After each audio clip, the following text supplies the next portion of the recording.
1983 Soviet Nuclear False Alarm Incident. From Wikipedia, the free encyclopedia, en.wikipedia.org. On 26 of September 1983, during the Cold War, the nuclear early warning radar of the Soviet Union reported the launch of one intercontinental ballistic missile, with 4 more missiles behind it from bases in the United States. These missile attack warnings were suspected to be false alarms by Stanislav Petrov, an officer of the Soviet Air Defense Forces on duty at the command center of the early warning system. He decided to wait for corroborating evidence, none of which arrived, rather than immediately relaying the warning up the chain of command. This decision is seen as having prevented a retaliatory nuclear attack against the United States and its NATO allies, which would likely have resulted in an escalation to a full-scale nuclear war. Investigation of the satellite warning system later determined that the system had indeed malfunctioned. Background. The incident occurred at a time of severely strained relations between the United States and the Soviet Union.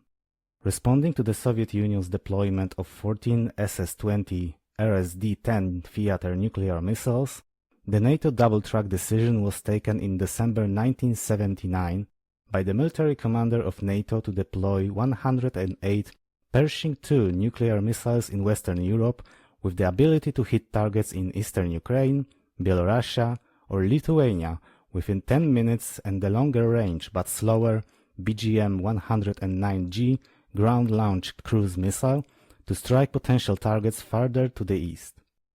In mid-February 1981 and continuing until 1983, psychological operations by the United States began. These were designed to test Soviet radar vulnerability and to demonstrate US nuclear capabilities. They included clandestine naval operations in the Barents, Norwegian, Black and Baltic Seas and near the GI-UK gap, as well as flights by the American bombers, occasionally several times a week, directly towards Soviet airspace that turned away only at the last moment. It really got to them, recalls Dr. William Schneider Jr., Under-Secretary of State for Military Assistance and Technology, who saw classified after-action reports that indicated US flight activity. They didn't know what it all meant. A squadron would fly straight at Soviet airspace, and other radars would light up and units would go on alert. Then, at the last minute, the squadron would peel off and return home. From the accounts of CIA and senior KGB officers by May 1981, obsessed with historical parallels with the 1941 German invasion and Reaganite rhetoric, and with no defensive capability against the Pershing IIs, Soviet leaders believed the United States was preparing a secret nuclear attack on the USSR and initiated Operation Ryan. Under this, agents abroad monitored service and technical personnel who would implement a nuclear attack as to be able either to preempt it or have mutually assured destruction. On 1st of September 1983, the Soviet military shot down a South Korean passenger jet, Korean Airlines Flight 007, that had strayed into Soviet airspace. All 269 people aboard the aircraft were killed, including US Representative Larry McDonald and many other Americans. The first Pershing II missiles were delivered to West Germany on 1st of December 1983. Bruce G. Blair, an expert on Cold War nuclear strategist and former president of the World Security Institute in Washington, D.C., says the American-Soviet relationship at that time had deteriorated to the point where the Soviet Union as a system, not just the Kremlin, not just the Soviet leader Yuri Andropov, not just the KGB, but as a system, was geared to expect an attack and to retaliate very quickly to it. It was on hair-trigger alert. It was very nervous and prone to mistakes and accidents. The false alarm that happened on Petrov's watch could not have come at a more dangerous, intense phase in US-Soviet relations. In an interview aired on American television, Blair said, "The Russians saw a US government preparing for a first strike, headed by President Ronald Reagan, capable of ordering a first strike. Regarding the incident involving Petrov, he said, "I think that this is the closest our country has come to accidental nuclear war." Incident. On 26 September 1983, Stanislav Petrov, a lieutenant colonel in the Soviet Air Defense Forces, was the officer on duty at the Serpukhov 15 bunker near Moscow, which housed the command center of the Soviet early warning satellites, codename Oko. Petrov's responsibilities included observing the satellite early warning network and notifying his superiors of any impending nuclear missile against the Soviet Union.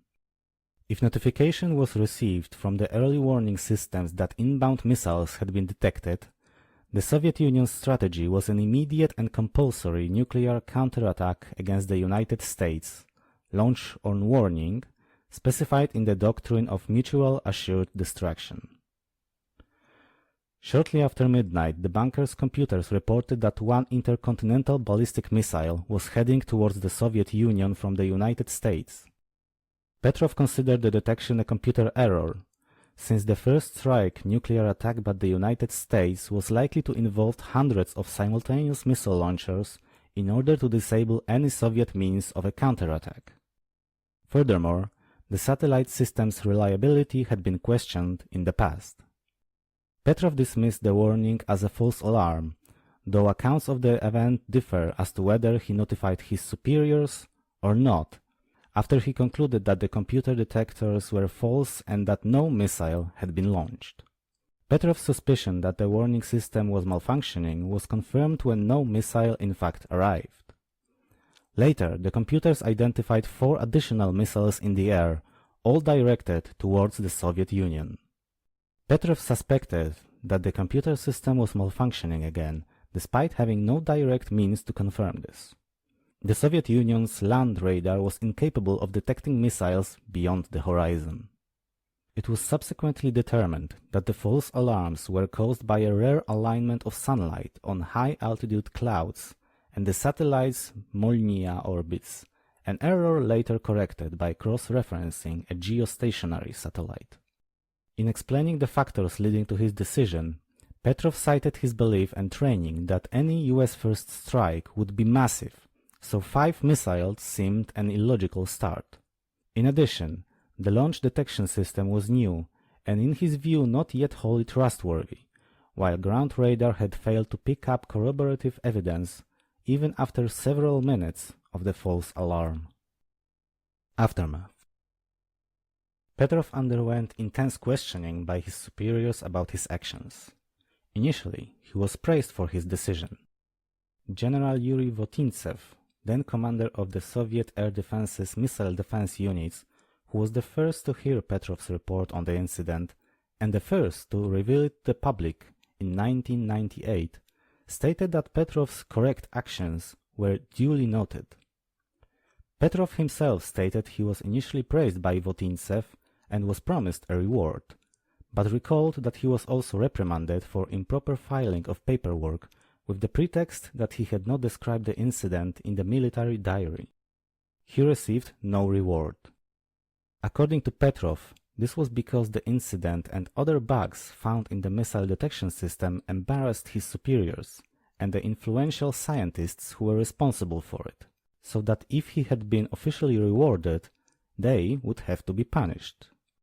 He was reassigned to a less sensitive post, took early retirement, although he emphasized that he was not forced out of the army, as is sometimes claimed by Western sources, and suffered a nervous breakdown. Oleg Kalugin, a former KGB chief of foreign counterintelligence who knew Soviet leader Yuri Andropov well, said that Andropov's distrust of American leaders was profound. It was conceivable that if Petrov had declared the satellite warnings valid, such an erroneous report could have provoked the Soviet leadership into becoming bellicose. Kalugin said, "The danger was in the Soviet leadership thinking, the Americans may attack, so we better attack first." This sound file and all text in the article are licensed under the Creative Commons Attribution Share Alike 3.0 unported license, available at creativecommons.org/licenses/by-sa/3.0.